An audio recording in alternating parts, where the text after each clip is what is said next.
तो ये क्वेश्चन है, देखो max number of K pairs, तो you are given an integer array nums और एन इंटीजर के, ठीक है, एक नम अरे दिया हुआ है और एक के वैल्यू दिया हुआ है। In one operation you can pick two number, एक ऑपरेशन में you can pick two numbers and then remove from the array, return the maximum number of operation you can perform. तो वो सेम ही है, मतलब language जो मैंने तुम्हें theory में समझाई है, it is the total number of pairs you can get, unique pairs that is adding up to के।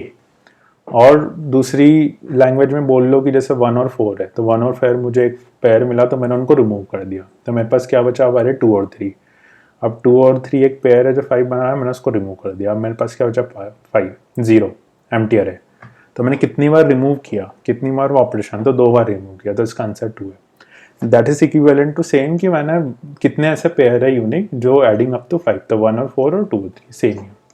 तो पहली अप्रोच में कोड करके बता देता हूँ, जिसका सॉर्ट वाली, ठीक है, जिसका टाइम कॉम्प्लेक्सिटी ऑर्डर ऑफ कितना था, n log n था। क्या किया था हमने, सबसे पहले मैंने तो सॉर्ट कर लिया इसको, नम्स को, ठीक है। फिर एक हमने क्या लिया था, सम लिया, एक क्या आंसर लिया था, उसको 0 दे दिया। फिर एक आई लिया, 2 पॉइंटर एल्गोरिथम है, पहले 0, फिर एक बड़ा सेकंड पॉइंटर लिया जो कि क्या है, नम्स डॉट लेंथ -1, ठीक है। अब क्या किया था, एक लूप चलाया था जब तक आई छोटा है j से, ठीक है।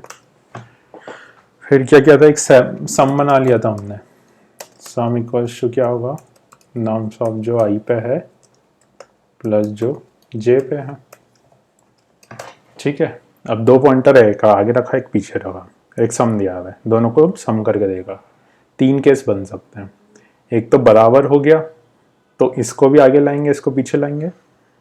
अब छोटा है तो छोटे वाले को बड़ा करेंगे, क्योंकि हमारा जो सम है वो ऑलरेडी अगर छोटा है तो हमें सम बड़ा करना है। सम बड़ा करना है मतलब जो पहले वाला नंबर है उसको आगे लेके जाना है, क्योंकि इंक्रीजिंग ऑर्डर में असेंडिंग है, तो छोटा है उसको बड़ा करेंगे।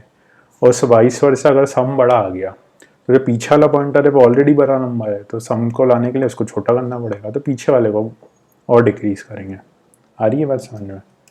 तो पहला क्या है कि ये सम मिल गया, if you got the some,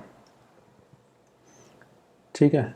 if some मतलब क्या होगा कि जो सम है वो k के बराबर हो गया, तो तुम्हें क्या करना है, एक तो तुम्हारा आंसर बढ़ा दो, मतलब एक तुम्हें पेयर मिल गया, ठीक है, तो तुम्हारा आंसर बढ़ जाएगा, तुम्हारा आई बढ़ जाएगा क्योंकि इस नंबर का काम हो गया, और जे छोटा हो जाएगा क्योंकि इस नंबर का भी काम हो गया, ठीक है। ये पहली कंडीशन हो गई। दूसरी कंडीशन क्या है कि तुम्हारा सम अगर बड़ा है के से, सम अगर बड़ा है के से मतलब वो दोनों ऐड नहीं कर रहे के को, कुछ तो छोटा बड़ा है। तो सम अगर बड़ा है तो तुमको सम को छोटा करना है। सम को छोटा कैसे करोगे, जो बड़ा नंबर है वो पीछे वाला है ऑलरेडी, क्योंकि अरे असेंडिंग में सॉर्टेड है, पीछे वाले को और छोटा कर दोगे तो j माइनस कर दोगे, ठीक है। और एल्स में क्या हो गया, मतलब तुम्हारा सम ऑलरेडी बड़ा है, तो तुमको सम को छोटा करना है, तो आई प्लस प्लस कर दोगे, बस खत्म। यहाँ पे रिटर्न कर दो तुम तुम्हारा ये अरे, अच्छा लूप यहाँ ख़त्म नहीं हुआ है, लूप यहाँ ख़त्म हुआ है, तुम यहाँ पे आंसर रिटर्न कर दो, बस। देखते हैं, चल तो जाना चाहिए।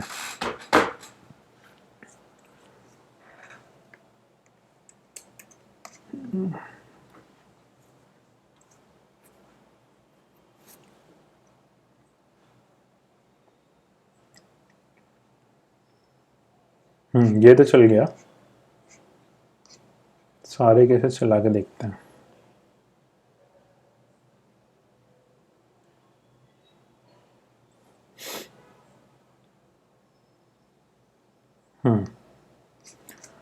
बीट 64.65 ये चल गया है सर, करेक्ट सॉल्यूशन, बस मैंने वही बताया था, इसका टाइम कॉम्प्लेक्सिटी कितना बताया था इस वाली एल्गोरिथम का, order of n log n, क्योंकि हमें इसमें सॉर्ट करना है। और स्पेस कॉम्प्लेक्सिटी कितना है, कांस्टेंट। अब मैं तुम्हें एक और कोड करके दिखा देता हूँ इसी में, जो n में हो जाएगा, बट इसमें स्पेस कॉम्प्लेक्सिटी लगेगी, ठीक है, वो करते हैं।